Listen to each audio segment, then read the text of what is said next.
En días pasados nosotros tuvimos una reunión con el presidente de la República, fue una reunión amplia en donde consideramos que fue muy positiva, porque el presidente de la República nos confirmó de que existe una disposición de parte del Ejecutivo a hacer las revisiones que sean necesarias para devolverle la competitividad a la zona libre de Colón. En este momento se está agrupando una serie de informaciones de tal forma que presentemos al Ejecutivo y a la comisión o a la mesa de alto nivel que se está conformando todas las cifras y todas las estadísticas al día y correctas, porque encontramos que habían ciertas informaciones que estaban incorrectas, por ende las decisiones que se estaban tomando o se iban a tomar iban a ser decisiones en base a información que no estaba correcta.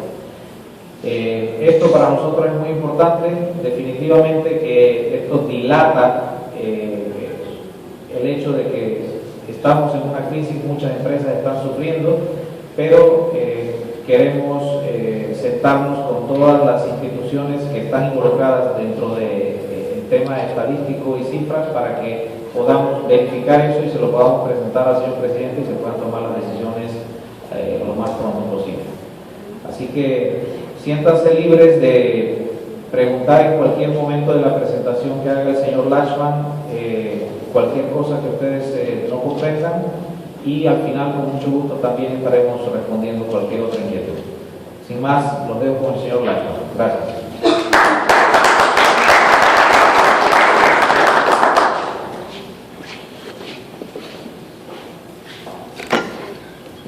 Buenos días, buenas tardes, tengan todos. Como siempre, es un placer estar entre amigos. Lo que vamos a presentar es un enfoque desde el punto de vista del escenario en el que están ocurriendo los hechos y el propósito que comprendamos que todos somos parte de esto. Y cuando digo que todos somos parte de esto, no necesariamente parte de lo que sucede en la zona libre de Colón, ni siquiera indirectamente, sino que somos parte de una cosa que se está desarrollando en Panamá que tenemos que aprovechar, que tiene que ver con la expansión del Canal de Panamá, con nuevas modalidades de negocio, con el crecimiento de Panamá Pacífico, ¿por qué no? O sea, todos estamos en lo mismo, con la ciudad de saber, zonas especiales, pero que al final están cooperando en conjunto, muchas veces no de la manera más armónica, pero sí en la realidad económica. Y es eso que nosotros hemos llamado logística para el comercio mundial. Es decir, Panamá, desde la época de Carlos V, pasando por Bacovilla de Balboa, todos conocemos la historia, Panamá ha participado en el comercio mundial y hoy día en esta época de alta tecnología, por supuesto los modelos y los esquemas son totalmente distintos, cualitativamente distintos, cuantitativamente distintos, porque no conocíamos los niveles de comercio tal como existen hoy día. Y bueno, Panamá está llamado a eso, a esa misión, y esa misión en realidad consiste en aprovechar, desarrollar las ventajas competitivas que tiene Panamá con base a sus ventajas comparativas, que es la posición geográfica, el lugar, pero lo importante es que lo otro son ventajas competitivas que crea el hombre, y es ahí donde tenemos que ver el problema de la zona libre de Colón y entender que el problema de la zona libre de Colón no es un asunto coyuntural, pero que medidas coyunturales podrían aliviar la situación para que en el largo plazo la zona libre de Colón, como un elemento consustancial, fundamental, de eso que llamamos logística para el comercio mundial, aproveche y desarrolle entonces sus ventajas competitivas. Más o menos ese es el esquema lógico formal de lo que yo les quiero comentar. Entonces, como les digo, vamos a partir de lo más general para entonces llegar a temas específicos. Veamos el bosque y después discutamos sobre las ramas y las hojas de los árboles. Eso que está ahí son las tasas de crecimiento de la economía de Panamá, porcentaje de crecimiento de la economía real a precio contante, tal como nosotros escuchamos, que si la economía va a crecer al 6 o al 5, es eso. Lo que vemos es que la economía de Panamá, si bien tiene esta caída acá en la crisis de 2009, que fue leve en comparación con lo que sucedió en la región, lo que vemos es que la economía de Panamá viene de tasas de crecimiento muy altas, de más de 2 dígitos, y según el Fondo Monetario Internacional, en el largo plazo, hasta el año 2020, esas tasas marginalmente tenderán a bajar. Eso se basa en un modelo econométrico muy sofisticado que tiene el fondo, y esto es importante, esa percepción que tiene el fondo de nosotros es importante, porque es con ellos que se sienta a discutir el gobierno, los banqueros, con base en ese tipo de apreciaciones hay que nos dan nuestras puntuaciones, las agencias calificadoras, etc.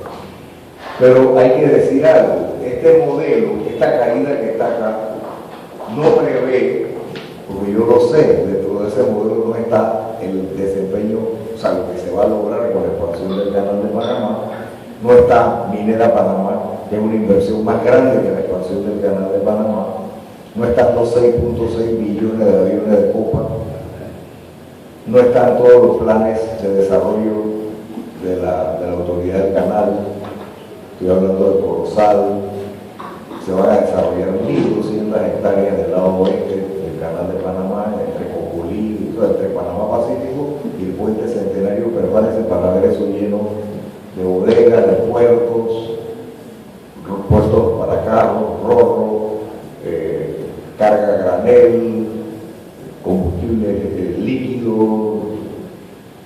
oleoductos, gas, o sea, prepárense para ver cualquier cosa ahí, y el canal de Panamá está promovería la construcción de un aeropuerto, pero ya tiene uno en Panamá Pacífico. Es decir, aquí van a ocurrir cosas bien importantes, y por supuesto, desde el punto de vista de la infraestructura, hay que hacer el cuarto puente, y que va a permitir comunicar el lado oeste de la ciudad de Panamá, que es la que más está creciendo. Entonces vamos a tener ya una línea de tren ligero, monorriel, lo que sea, que va a conectar el metro con esa área. Todo eso va a pasar de seguro durante los próximos 10 años.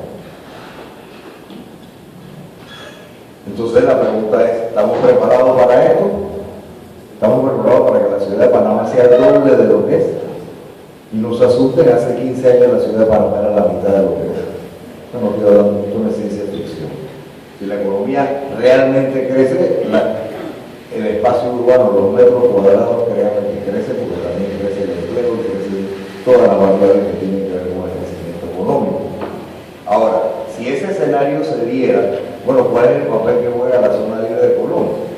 Si hay alguien aquí del sector marítimo, él estará pensando, bueno, ¿qué me toca a mí? Si hay alguien aquí que tenga negocios de banca o de seguro con aquellos que se dedican a la logística para el comercio mundial de alguna manera, pues ya estarán pensando qué hacer. Bueno, pero ¿y qué hace la zona libre de Colón?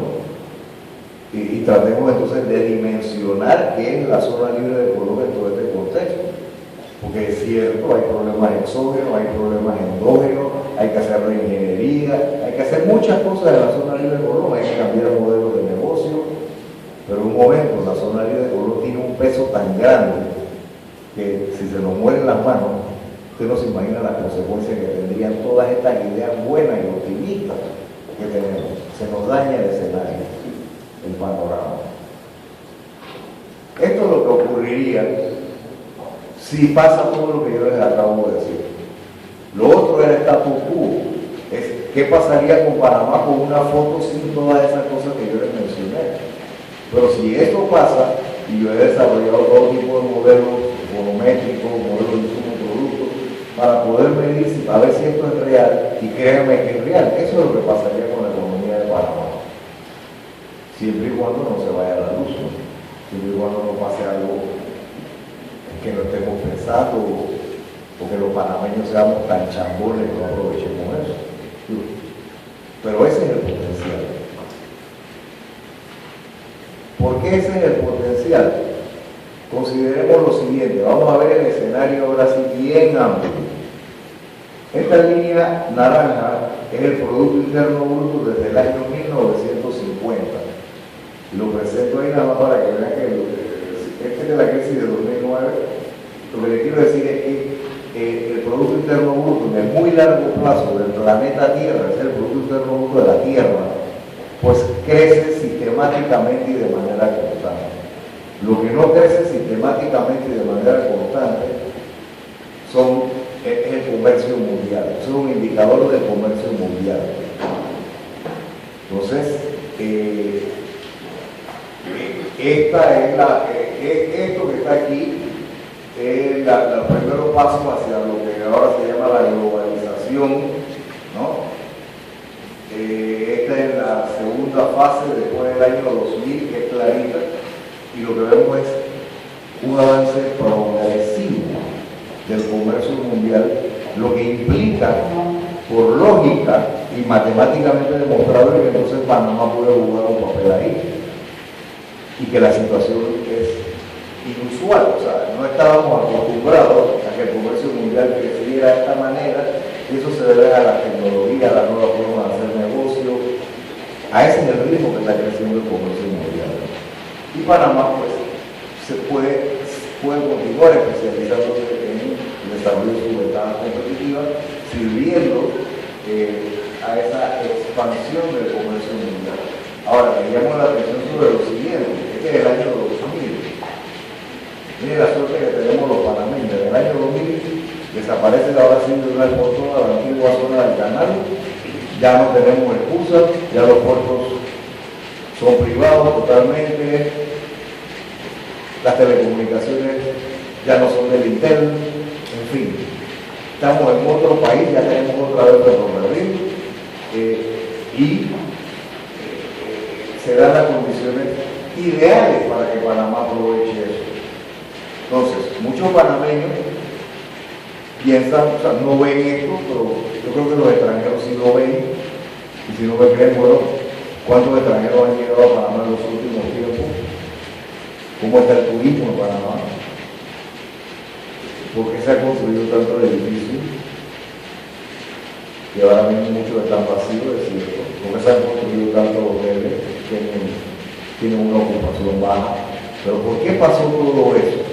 Sí, la tasa de interés estaba baja, favoreció la especulación, etc. Pero uno especula si uno piensa que al final va a recuperar lo que invirtió en la regulación. Entonces, definitivamente alguien se está posicionando y mi empresa hizo el estudio del impacto económico de la ampliación del canal, que generó los números que fueron para el plebiscito del referéndum. Y yo les digo algo, los números que nosotros mostramos se quedaron cortos. La cosa fue mucho más grande todavía de lo que nosotros esperábamos. Y ya el canal está interesado en volver a evaluar qué pasó, porque hay muchas incógnitas. Y la mejor explicación es que hay mucha gente posicionándose para esto. Historia de dos países, y esto es para que vean que no estamos hablando de ciencia ficción. Este es el Producto Interno Bruto de estos dos países en el largo plazo, desde 1980. En los años 70 éramos la misma cosa, en los 60 Panamá era mucho más que Singapur. Y miren lo que pasó acá, miren lo que pasó acá. Ellos se dedican a lo mismo que nosotros nos dedicamos básicamente, pero ellos han llegado a una fase superior. Y han incorporado muchas más actividades en eso que se llama la logística para el comercio mundial. Singapur es un poco más grande que la isla de Cuba y Panamá tiene 75.000 kilómetros cuadrados. Todo el norte de Panamá es terra incógnita, por ejemplo. Un país totalmente, como una vez me dijo un israelita, esto parece un desierto verde. Entonces, si a partir del año 2000, y ahora veámoslo en la escala esta, ¿no? A partir del año 2000 Panamá, es cierto, se levanta y es esto lo que nosotros hemos estado viendo. Pero si yo les digo que Panamá va a ser el doble y nos asustamos, miren lo que falta. Entonces estamos en un contexto que aparentemente cierra el límite. Y yo creo que lo que estamos es dejando dinero en la mesa, estamos perdiendo enormes oportunidades. Entonces, si esas oportunidades están ahí y las aprovechamos, la gran pregunta, ¿estamos listos para eso? A nivel de agua, de carretera, de electricidad, ¿estamos listos para eso a nivel de desarrollo urbano? Pero la otra pregunta que yo lo llamo que hagan es, ¿la zona libre de Colón puede aprovechar eso? ¿Sí o no? Entonces, ¿cuáles son las condiciones para que la apruebe? Con las actuales circunstancias las aproveche, perdón. ¿Puede la zona libre de Colón en las actuales circunstancias aprovechar al 100% esto? En este momento, por supuesto, la respuesta es no. Las explicaciones serán distintas y para eso está el diálogo. Pero definitivamente la zona libre de Colón no puede aprovechar al máximo esto por una serie de elementos que ya son materia ya del detalle de las hojitas de los árboles. Aquí estamos viendo el pozo. Para que tengamos una idea de la magnitud de estos sectores, estos son los impactos económicos, o sea, de lo que representa como cifras de negocio el hecho de que estas actividades existan, y estas actividades les llamamos sectores impulsores de la economía nacional. Hay que ver así la economía. Hay unos sectores que son impulsores, que arrastran, y hay otros sectores que sirven de base o son estratégicos para poder que los jugadores de adelante metan los goles. Esa es la división del trabajo de Panamá. Entonces, ¿eso qué implica? Que necesitamos electricidad, necesitamos industria, necesitamos productos agrícolas y que todos podemos jugar en esto. La agricultura de Panamá ahora mismo es del 3%, menos del 3% del PIB. Hace 15 años era 10, hace 20 era 12, 15, hace 30 era 20. Entonces, sin embargo, si un crucero que llegara a Panamá, los cruceros se abastecieran de los productos agrícolas de Panamá, la agricultura de Panamá no se daría abajo. Esas son las grandes contradicciones que nosotros vivimos en este país y que son lo que producen la mala distribución de la riqueza y todos los problemas que tenemos, porque no hay encadenamiento. No prevalece el concepto del clúster, no lo aprovechamos, del conglomerado. Por lo tanto, si vemos esto, ok, la zona libre de Colón definitivamente es lo más grande. El impacto total, y eso lo vemos ahora, en la zona libre de Colón es de más de 8 billones, son como 8.7 billones de dólares. Esa es lo que promueve la economía de la zona libre de Colón. Y ahora le explicamos en qué consiste, por qué medimos esto de esta manera y por qué no nos basamos en el PIB. Eso lo explicamos ahora mismo. Panamá Pacífico es esto, ya son casi 1.000 millones de dólares de impacto en la economía. Todo el resto del sector marítimo es el 16%, Canal de Panamá el 19%, y si sumamos a esto como un elemento fundamental de logística para el comercio mundial, metemos el transporte aéreo y las telecomunicaciones, ahí está el 27%, más 34%, que es el sector más grande, y eso es importante saber que es más grande, y que si eso desaparece, pues yo creo que todo el jueguito se enreda, se complica. Entonces, todo esto que está aquí, cuando lo metemos en toda la economía de Panamá, que tiene un output, un valor bruto de la producción, esto no es PIB, el PIB es como la mitad de esto, y ahora explicamos qué quiere decir eso. Cuando tenemos eso, entonces resulta que lo que llamamos logística para el comercio mundial es el 36% de la economía. Eso es único. Eso es anormal a nivel de las cuentas nacionales de todos los países que ustedes puedan analizar. A lo mejor ustedes encuentran algo parecido en Hong Kong, en Singapur, pero no lo van a encontrar en México, ni en Bolivia, ni en Ecuador, ni en Italia, ni en Francia. Pero si a eso sumamos el turismo, que es otro elemento consustancial de la logística, resulta que tenemos la mitad, casi la mitad, 40% de toda la economía de Panamá gira en torno a esto. Y dentro de esto, el sector más importante es la zona libre de Colón. Comprendamos eso. O sea que cualquier medida que se tome tiene que considerar que en un momento lo más grande de que es ese 40% que se llama zona libre de Colón. El problema es estructural, no es un problema coyuntural. También eso hay que entenderlo. Sí, hay problemas con Venezuela, el dólar está caro relativamente para compramos, quién lo compra.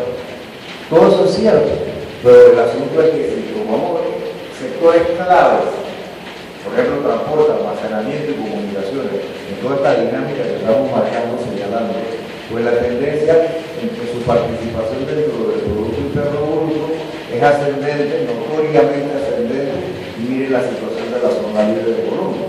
Entonces decimos, sí, la zona libre de Colombia a veces ha prosperado, cada la primera crisis que pasa, etcétera, pero la tendencia general es que este modelo, esto hay que cambiarlo, pero esto no se cambia en 2 días. O sea, esto tiene que revertirse, porque no es posible que en un emporio de comercio, dentro de un modelo de logística para el comercio mundial, le vaya mal. Hay algo que estamos haciendo mal aquí.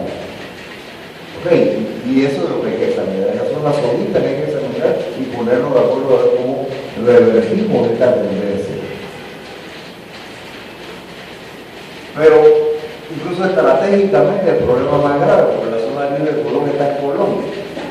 Entonces en Colombia para Colombia hay promesas de renovación urbana, hay promesas de Colombia Puerto Libre, hay una serie de promesas, pero resulta que la zona libre de Colombia a nivel nacional es el 12% de toda la cifra de negocio que se da en Panamá, y que en Colombia eso representa el 87%. Entonces imagínense en Colombia, si la zona libre de Colombia, que según nuestro cálculo ya es probable que haya descendido un 40%, como estaba la última vez que tomamos la foto, llega a desaparecer. Ustedes saben lo que eso implica en la provincia de Colombia. Yo no me imagino ni renovación urbana, o sea, ¿para qué?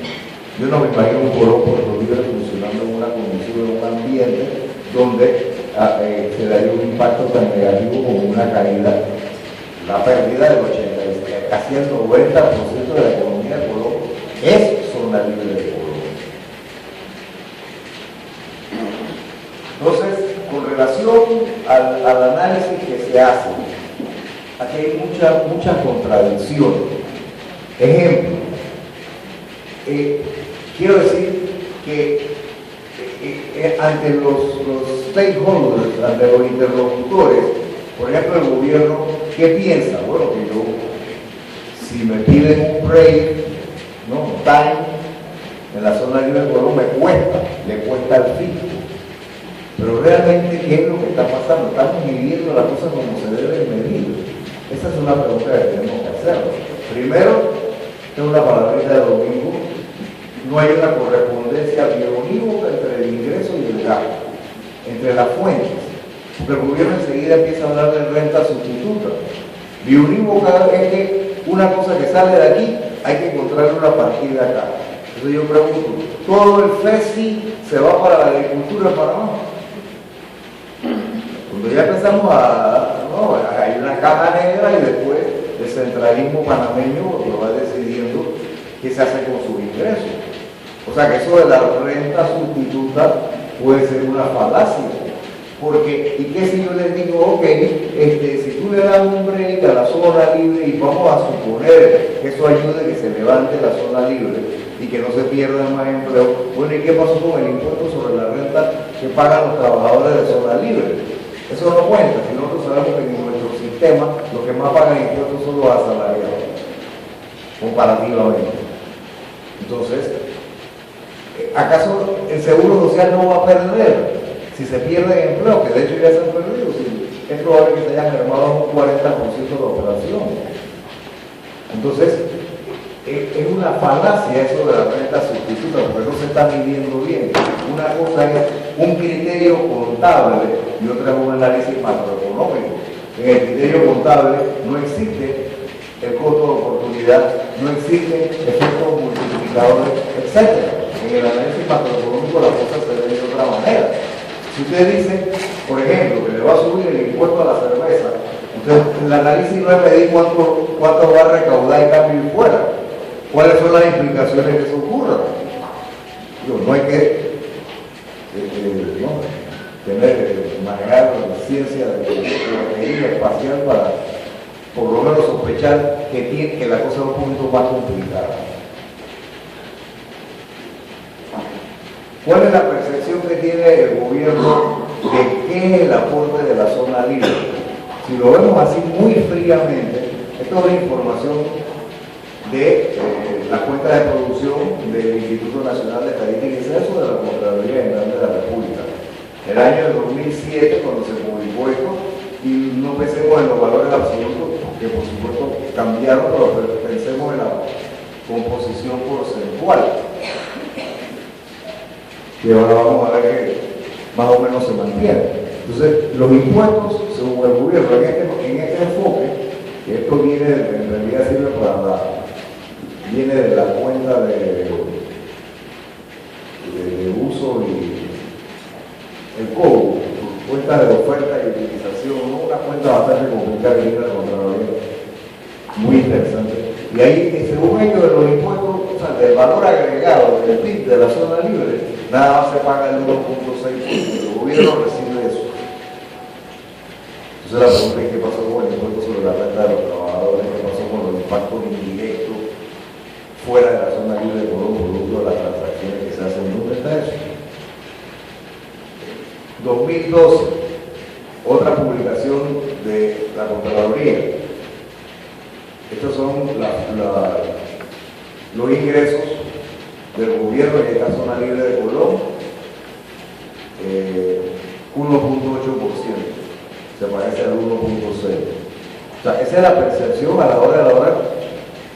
Incluso no toman en cuenta todas las tasas adicionales que se cobran, o todas las otras cosas que se cobran, los permisos de operación. Todas esas otras cosas no se contemplan y todas esas cosas van también a la arca del Estado. Pero todavía el análisis, insisto, es más complicado. Ahora, si lo vemos desde otra perspectiva y tomamos en cuenta toda la misma operación de la zona libre de Colombia y tomamos en cuenta todos los impuestos directos,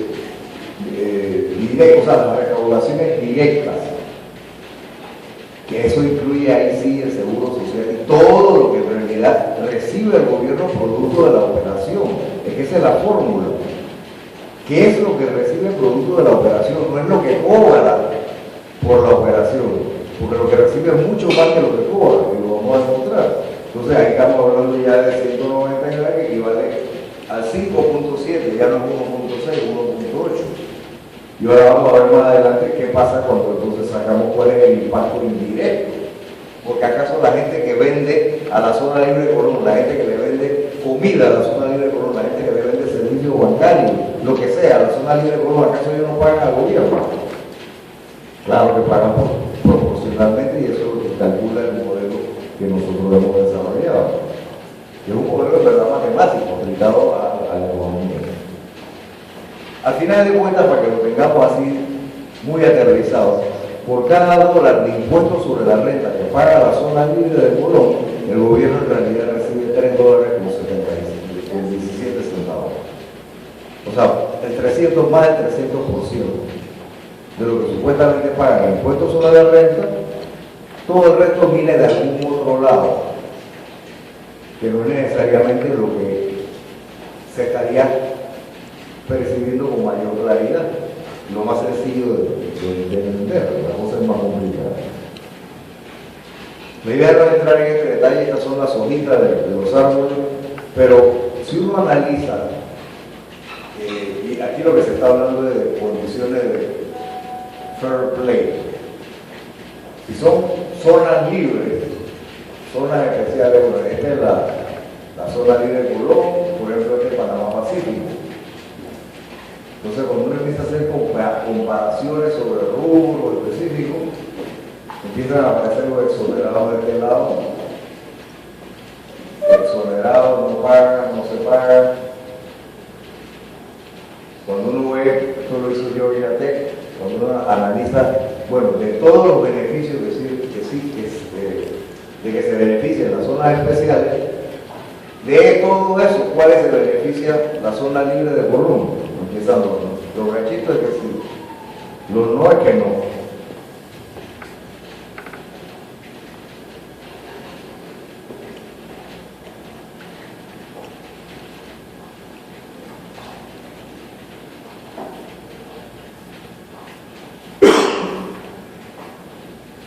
Ok, abuelo de pájaro, definitivamente si alguien está peleando por la equiparación del puerto de Corozal, si alguien en algún momento peleó por la equiparación del Panama Ports, si alguien sabe lo que eso significa, significa que si uno se mete en un negocio y el negocio se llama tal, tiene un nombre, pues las reglas tienen que ser homogéneas.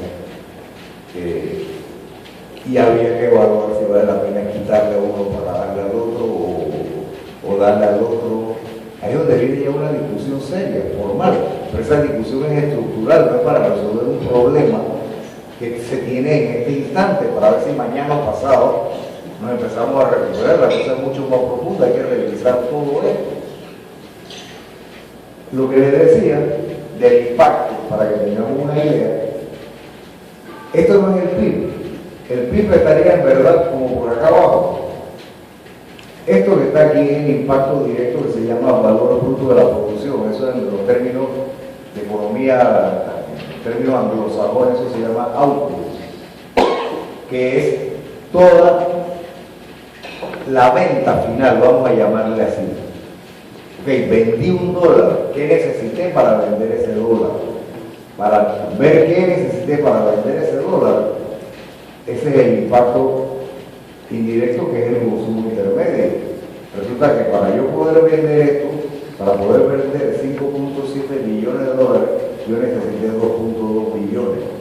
¿Y a dónde fueron estos? La mayoría a Panamá, al resto de la economía de Panamá. Ahí están los productos industriales, ahí están los seguros, la banca, servicios de mantenimiento, reparaciones, otro tipo de comercio, restaurantes, hoteles. Es decir, para que esto opere, por supuesto que tiene que gastar. Entonces ya la cosa empieza a crecer, porque esto no es contabilidad. Aquí hay ya el efecto multiplicador que cualquier economista le dice que existe. Por ahí habrá algunos que digan que no existe. Pero la inmensa mayoría estamos de acuerdo que existe un multiplicador, sobre todo desde que las teorías de John Maynard Keynes se pusieron, ¿no? Salimos de la Gran Depresión. Desde entonces todo el mundo sabe lo que es un multiplicador. O sea que la transacción que uno hace crea una reacción en cadena.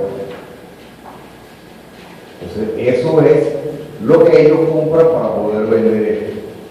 Y esto que está acá es lo que se llama el efecto inducido, que es todo el dinero, salarios, ingresos mixtos, que es la gente que servicios profesionales o que matan camarones, etcétera.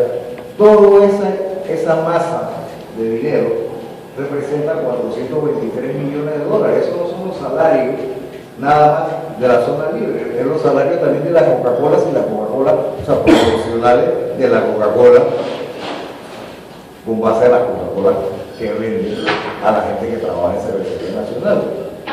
Es decir, vendo una Coca-Cola, la multiplico por 0.001 para decir cualquier tontería de empleo. Pero si ya vendo 1000 Coca-Cola, a lo mejor ya justifiqué un empleo de la Coca-Cola. Lo mismo pasa con la cifra de negocio de la Coca-Cola, lo mismo pasa con los impuestos que paga la Coca-Cola. Y esa es una manera muy distinta a la contable de ver la cosa. Esto es economía. Por otro lado, muchas veces cuando hablamos de la zona libre, la vemos como una cosa homogénea. No entremos a discutir esto, pero pensemos que a veces cuesta trabajo discutir peras comparar peras con manzanas, con piñas. Y tenemos que, por ejemplo, las empresas que venden menos de 10 son todas estas que están aquí y emplean a esta gente que está acá. Las que venden entre 10 y 50 son 180. O sea, la cosa va cambiando en sentido inverso. Es como un equivalente a Pareto, los 20, 80, cosas de esas. En términos gráficos todavía se aprecia mejor este número de empresas pequeñas, vamos a llamarle así, ocupan todas estas personas que están aquí. Estas son las que peor les van. Pensemos en los efectos sociales que eso tiene. Este es el número de empresas que contratan esto y solo 36 contratan esto que está acá y son las que más venden y son las que menos problemas tienen hasta donde tengo entendido.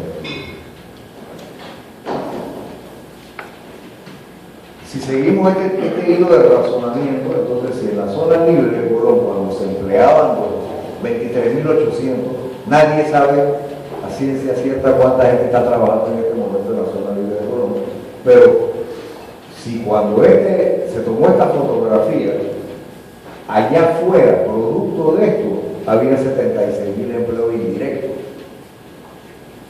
producto de toda la cifra de negocio, por eso que aquí el PIB no sirve para este tipo de análisis, ni la contabilidad, producto de la operación de la zona libre de Colón directamente se emplea esta gente, pero al final de cuentas en el país se emplean estos otros, lo que sumado da 100.000 personas.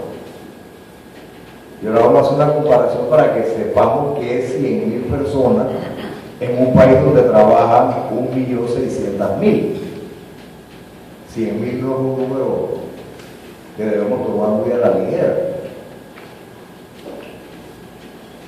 Lo mismo con el ingreso disponible para el consumo, el disposable income que se genera. La zona libre de Colón directamente hace esto, pero allá afuera, producto de las interacciones y los encadenamientos que se dan por los efectos multiplicadores, es esto. Al final de cuentas, por la economía circulan 660 millones de dólares que se van en ropa, zapatos, casa y comida en toda la economía, en Tonosí, en David, en Boquete. Y vamos hacia atrás, cuando dividimos todo el impacto total entre el impacto directo, esto entre esto es el famoso multiplicador 1.5.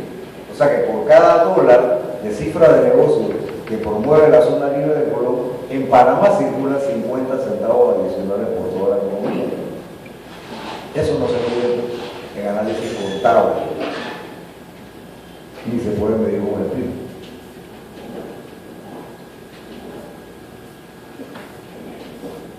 Ingreso disponible para la inversión. Y esto, aquí estamos en agua profunda. Ingreso disponible para la inversión son las ganancias netas, en última instancia.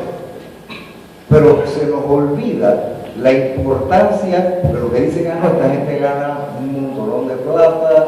Ok, pero una vez uno recibe el dinero, uno decide si paga dividendos, uno decide si lo manda para la casa matriz, si es una multinacional, uno ve qué hace. Pero mucho de ese dinero, pensemos que esto se llama ingresos potencialmente disponibles para la inversión a nivel nacional. Entonces estamos hablando de que en total, aquí, más lo que ocurre allá afuera, hay 3.5 billones, el canal costó 5.4 en un año. La zona libre de Colón puede generar riquezas para hacer eso. Y ya si quieren, fuera del récord, ¿de dónde salió Punta Pacífica, Punta Paitilla? ¿Usted no cree que tuvo que ver algo con esto? Félix, tú que estás en el negocio. Bueno, o sea, esas son las cosas que hay que tomar en cuenta. ¿Qué pasa si yo dejo que se muera algo que tiene esa capacidad para reinvertir recursos en la economía de Panamá? Los ingresos del gobierno. Entonces, claro, el gobierno contablemente nos va a dar una cifra. Honestamente ni sé cuál es la que tiene ahora mismo, pero el gobierno nos va a dar una cifra. Pero en verdad la cifra es esta. Usted desaparece totalmente a la zona libre de Colón y el gobierno deja de recibir eso. ¿Por qué? Porque ahí están los directos y los indirectos, y ahí sí está el impuesto sobre la renta que pagan los trabajadores, el seguro social, riesgos profesionales, seguro educativo, ahí va todo lo que termina en el gobierno. O sea, es un monto muchísimo más grande que aquel que se está manejando por ahí, el que se pretende negociar a través de una renta sustituta.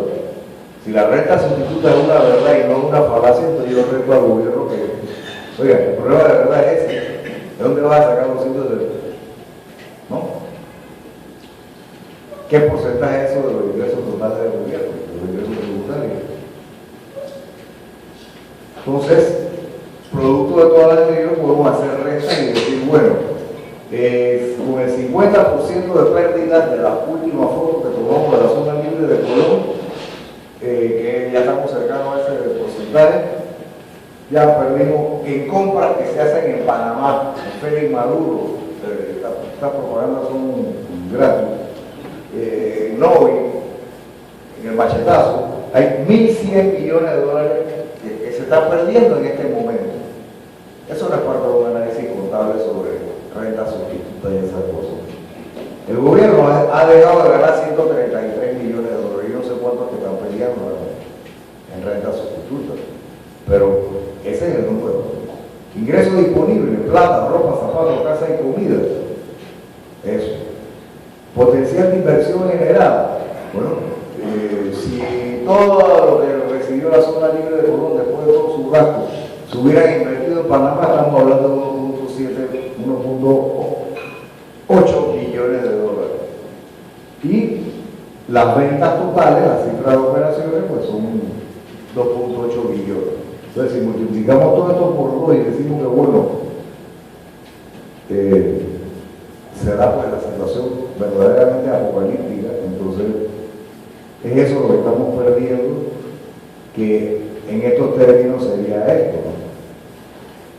La mitad representa como una caída del 2% del PIB, ahora sí vamos a hablar del PIB, de la tasa de crecimiento. Es decir, si hoy estamos con el susto ese de que fue la primera gráfica que les mostré, de que marginalmente las tasas de crecimiento están cayendo, pues oiga, todo el mundo sabe que cuando una cosa se está cayendo, uno le sube los impuestos, o a veces lo baja, por ejemplo. Si eso se está cayendo, y si finalmente este año crecimos en 6, bueno, pudimos haber crecido en 8. Eso es lo que quiere decir el negocio. Y si la zona libre de Colón desaparece, bueno, en vez de crecer 6, vamos a crecer en 2 nada más. Y ahí sí vamos a estar cerquita de Ecuador. Entonces, señores, esa es la magnitud, señores y señoras, porque últimamente ya no va a estar término en castellano, que es señores nada más. El problema es grave, y es tan grave que pensemos nada más en el empleo. La pérdida en empleo, cuando medimos lo directo y lo indirecto, o sea, lo medimos en términos de un verdadero análisis económico y perdón en existencia, estamos hablando de 50.000 personas, pero si desaparecen son 100.000. Para que tengamos idea de que son 100.000, en la administración pública trabajan 103.000. En la administración pública, los ministerios, el MOPU, ahí si va a desaparecer, sería como si el gobierno cerrara las puertas. ¿No? En la banca es 38.000 personas, 100.000, 38, mira de lo que estamos hablando. En la agricultura, que no está ahí, son 76.000 personas asalariadas. Ahí no están los indígenas, ahí no están los trabajadores de la agricultura de subsistencia, que son tantos. Ahí no está la pobreza panameña, que le llaman, le dicen agricultores, pero que en realidad son pobres. Los trabajadores de la agricultura de verdad son 76.000. Y en la zona libre de Colón genera un empleo de 100.000. Con todos los efectos multiplicadores. Y esos efectos multiplicadores en la agricultura no son ni remotamente los mismos, porque la productividad ya es tan baja que las reacciones en cadena no son tan importantes como las que se dan acá. Los salarios allá no son como los que se dan acá, que son otros puntos que hay que tomar en cuenta. Cuando cae el empleo en sectores como estos, nos afectamos bastante porque ahí los salarios son bastante más elevados de la mediana nacional. Entonces, no son 100.000 personas, son 100.000 familias. Entonces, esto, lo que yo les he dicho, no es una apología a la zona libre, por lo que es los hechos. Esta es la realidad y ojalá este sea el escenario para que los actores se sientan y lleguen a un arreglo y a ver qué vamos a hacer, pero en un plano estructural, de fondo. ¿Qué política de Estado requerimos para que la logística para el comercio mundial prospere y que la zona libre de Colón sea un componente importante y se mantenga dentro de todo esto? Muchas gracias.